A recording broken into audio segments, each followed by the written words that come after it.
Today's sermon passage comes from the Gospel of Matthew, chapter 18, verses 21 through 35. It's the parable of the unmerciful servant. Then Peter came to Jesus and asked, "Lord, how many times shall I forgive my brother or sister who sins against me? Up to 7 times?" Jesus answered, "I tell you, not 7 times, but 77 times. Therefore, the kingdom of heaven is like a king who wanted to settle his accounts with his servants. As he began the settlement, a man who owed him 10,000 bags of gold was brought to him. Since he was not able to pay, the master ordered that he and his wife and his children and all that he had be sold to repay the debt. At this, the servant fell on his knees before him. "Be patient with me," he begged, "and I will pay you back everything." The servant's master took pity on him, canceled the debt, and let him go. But when that servant went out, he found one of his fellow servants who owed him 100 silver coins. He grabbed him and began to choke him. "Pay back what you owe me," he demanded. His fellow servant fell on his knees and he begged him, "Be patient with me, and I will pay it back." But he refused. Instead, he went off and had the man thrown into prison until he could pay the debt. When the other servants saw what had happened, they were outraged, and they went and told their master everything that had happened. Then the master called the servant in. "You wicked servant," he said, "I canceled all that debt of yours because you begged me to. Shouldn't you have mercy on your fellow servant just as I had on you?" In his anger, the master handed him over to the jailers to be tortured until he should pay back all that he owed. This is how my heavenly Father will treat each of you unless you forgive your brother or sisters from your heart.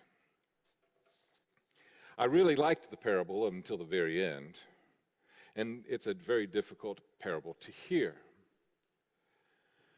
So how do we handle that last part? That part where it says, "And God will do the same thing to you if you do not forgive your brothers and sisters from your heart." Well, one of the ways that I was able to reconcile that is that Jesus often used hyperbole in his stories and parables in order to make a point. And the reason why it was a stumbling block for me is because this is inconsistent with the unconditional love and forgiveness we hear about God in the other stories. So it seems to me that Jesus ended this parable that way in order to make this point. Forgiveness is very serious business. It's crucial. It must be a part of our human experience if we're going to grow and evolve. And when we forgive from our heart. One of my favorite plays of all time is Les Miserables. I've seen it several times in person. I've watched it on TV. I've listened to the soundtrack, and it's always very moving to me. And 2 of the main characters in this play, I believe, illustrate beautifully the power of forgiveness to transform, and then the power to destroy if one cannot be forgiven. The main characters are Valjean and Javert. Valjean, when he was a boy, he stole some bread and then was caught and thrown in jail, and he tried to escape several times, and this prison was a horrible prison. It was hard labor prison. So he was kept getting his sentence added to and added to and added to, and Javert was chief of the police. He was the warden of the prison, and he was all about the law. For him, there was nothing in between the black and the white. You break the law, you then pay for your crime. Eventually, Valjean's probation came up. So while he's walking the streets as a semi-free man, he encounters a priest, and the priest invites him to come into his home. And there the priest provides him a meal and some wine and some bread, and even offers to allow him to stay. When the priest goes off to bed, Valjean decides that he's going to take the silver in the dining room and put it in a bag and run away. Later that evening, the priest hears a knock on his door. When he opens the door, he sees a couple of policemen with Valjean caught red-handed, and he had the priest's silver in the bag. They said, "We got him for you, and this is yours. We're returning your silver to you." And the priest looked at them and said, "Please, let him go. He's not a criminal. He stole nothing from me. For I have gifted him these pieces of silver." And Valjean, you left in such a hurry that you left some of the most expensive pieces behind. Here, take these also. And the policeman left the two there alone. And after this, there's this beautiful song between the priest and Valjean. And basically, the priest tells Valjean, I have made an investment into your soul. Now go, take this silver, cash it out, and make yourself an honorable life. And then the next scene is Valjean singing the song about who am I? And this act of kindness from this priest was so profound, something he had never experienced in his life, that it transformed him. So he did exactly that. He let go of his prison number and he took on his name Valjean, and he went and started a life where he eventually went into business. He had a factory. He became the mayor of the town in which he lived, and he was known to be a man who was benevolent and kind and wise. And one of his former factory workers who had gotten in trouble with the supervisor, and it was a horribly unjust thing, he finds out about it. He finds her, and her dying wish is that he will care for her daughter. So he takes her daughter into his household and raises her as his own. Well, as you know, in stories like these, the antagonist must reappear. And that Javert, who claimed to Valjean when he was leaving for his probation that he would be back because he was always a lawbreaker, he would always be a lawbreaker, and he could never live his life without breaking the law. He reappears, and then they have another encounter. He realizes who Valjean is, and he's going to take him back to prison because he broke his parole. Disregarding all the things that he had created in his life and all that he was doing for humanity and all that, he broke his parole. He's going back to prison. But Valjean is able to talk him out of holding off for a little bit while he does something he must do. As it turns out, it's the beginning of the French Revolution, and Valjean knows some of the young men who were fighting and the young women. And as he's behind the barricade, some of the revolutionaries find Javert, and they said he's a spy, and they're going to kill him on the spot. And Valjean says, no, he and I have a long history together. Let me take care of this. So Valjean takes Javert down into the sewers. The people at the barricade hear the gunshot, but Valjean does not kill Javert. Valjean could have finally ended this whole Javert thing in that one moment, but what he does is he spares his life. And Javert cannot handle it. The forgiveness that Valjean received transformed him, but the forgiveness and the kindness and his life being given to him by Valjean, Javert could not handle. And as the story moves on, Javert leaves and then takes his own life. It's a beautiful story about how important forgiveness is. That not only do we have the capacity to forgive, but we also must have the capacity to be forgiven. Forgiveness is serious, serious business. Let's go back and look at the parable for a moment. You have the wicked servant who basically owes the master of the king $1 million. The king decides to sell him, his wife, and his children, and all that he had to repay his debt. He begged for mercy. He told the king to be patient, and he would pay him back. And the king not only was patient, but he forgave the whole debt. For this man to then go and show absolutely no mercy to another man who owed him $100. And he threw that man into prison until he could pay his debt. What was going on with this guy? When he was forgiven that huge debt, It didn't transform him. He did not receive the forgiveness from his heart. It made no difference at all as to who and what he was as a human being. I wonder if he thought, well, I got by with that one. I've talked myself out of a lot of messes before, but this one was the best. We have no idea. We don't have the information. But it did not transform him in the least. So what this story seems to illustrate to me is how important forgiveness is. Peter, at the beginning of the story, asked Jesus, how many times do we forgive someone who has sinned against us? 7 times? Up to 7 times? And Jesus says 77. And what this parable illustrates for me is this.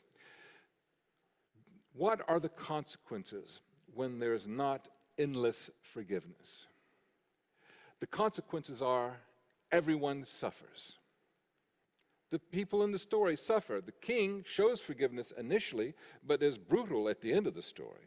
The man who had received her forgiveness was not merciful to the man who owed him money, so he acted out and had him punished. But then the friends of the man who was thrown in jail for not paying him back the $100, they didn't show any kindness or forgiveness to the wicked servant, for they were outraged, and they went back to the master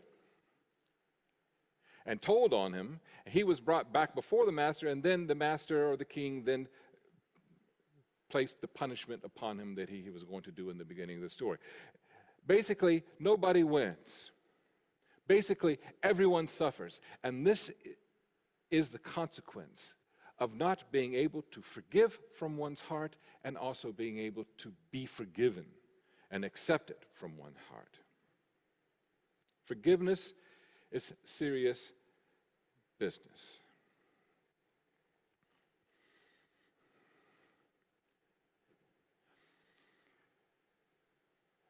I would guess that everyone who hears this sermon, at some point in your life, someone has done something horrible to you that either you chose to forgive or not to forgive.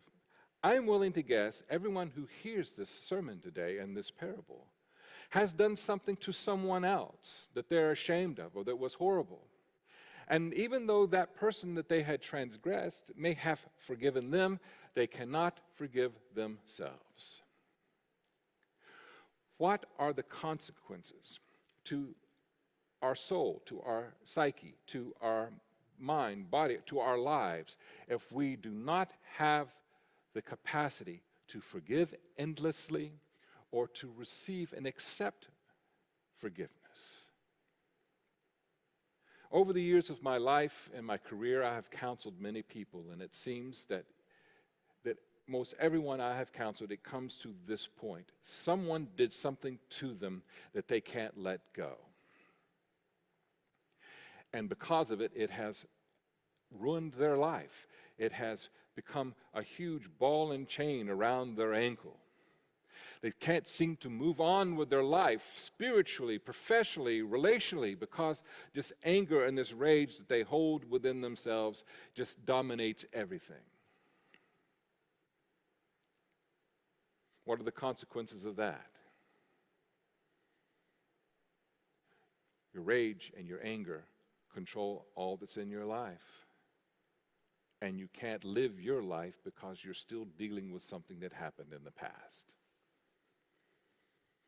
For those who can't receive forgiveness, this is also important. I want to stress it's not just important that you have the capacity to forgive, but you also have the capacity to be forgiven. What happens when we will not allow ourselves to be forgiven? Not by the person we harmed, but in our own mind. For those persons that I have encountered in counseling and in life who are at this place, it seems consistent that one of the consequences of not being able to accept forgiveness or to forgive themselves is an underlying belief. I do not deserve it, right? They can find someone that they fall in love with, but they'll find a way to sabotage the relationship because underneath it all, they don't think they deserve it.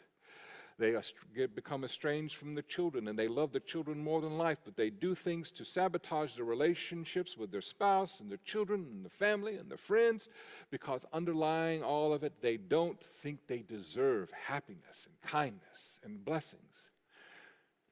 They grow up with dreams and visions about what they want to accomplish in life, like all of us do, and they find ways to consistently sabotage those opportunities presented to them, because underlying all that they do is a belief that somehow they do not deserve to have a fulfilling life. Those consequences are severe for our lack of ability to be able to forgive endlessly and to be forgiven endlessly.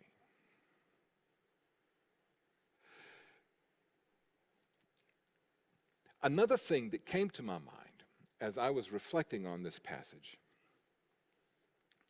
is one of the benefits that I have experienced of forgiving those who have sinned against me and allowed myself to forgive myself for those whom I've sinned against, is that it liberates us from the harsh master. You remember the master in the story? He's the king. He can see, what he says goes. If he shows mercy, he is the mercy. If he doesn't, they go to prison or be tortured.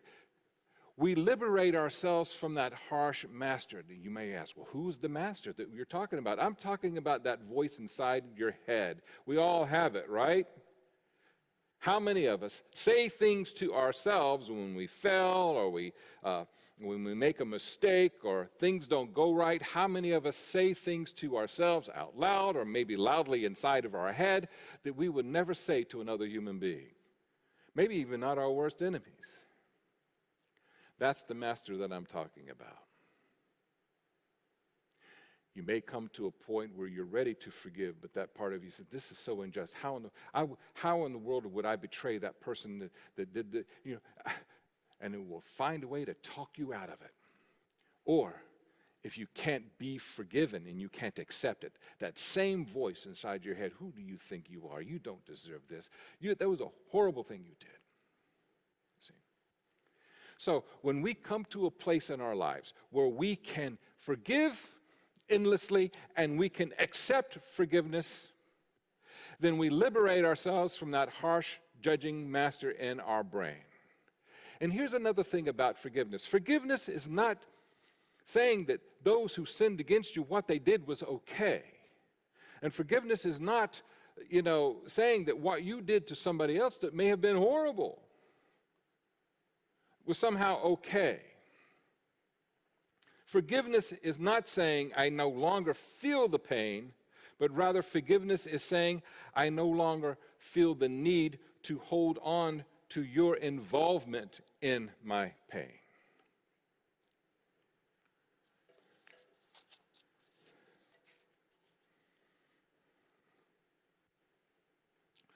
When we are able to forgive endlessly, and to receive forgiveness and the healing that it brings, it liberates us to live the life that we were created on this earth to live.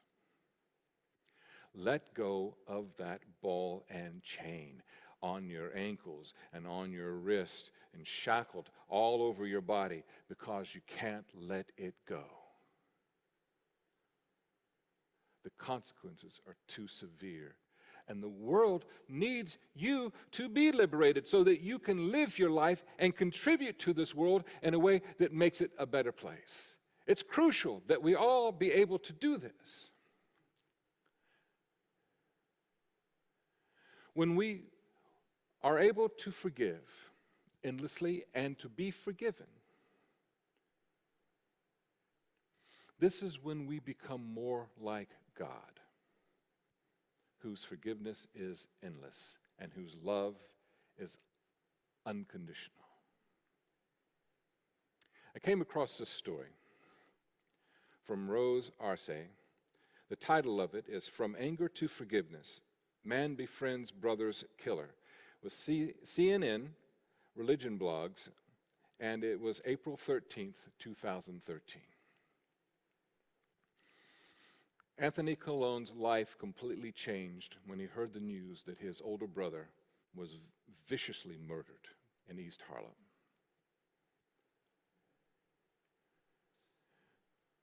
The men who killed him shot him 13 times, and he himself was unarmed. And Anthony struggled with the rage and the anger, and it just wore him down.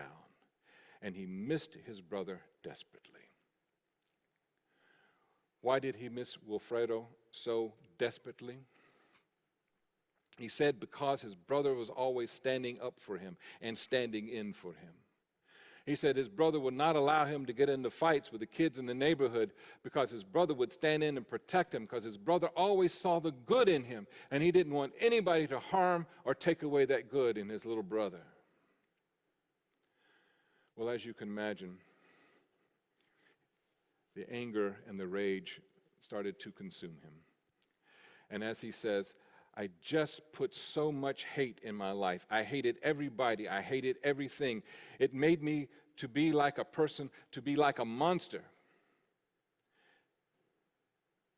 And his brother Wilfredo was his only stable family. But as years passed, the fog of the rage and the anger started to lessen. And Anthony fell in love, got married. Anthony had children of his own. And Anthony also opened his life and his mind and his heart to faith and spirituality. And then he started experiencing a transformation in his soul, in his psyche, the Greek word for soul.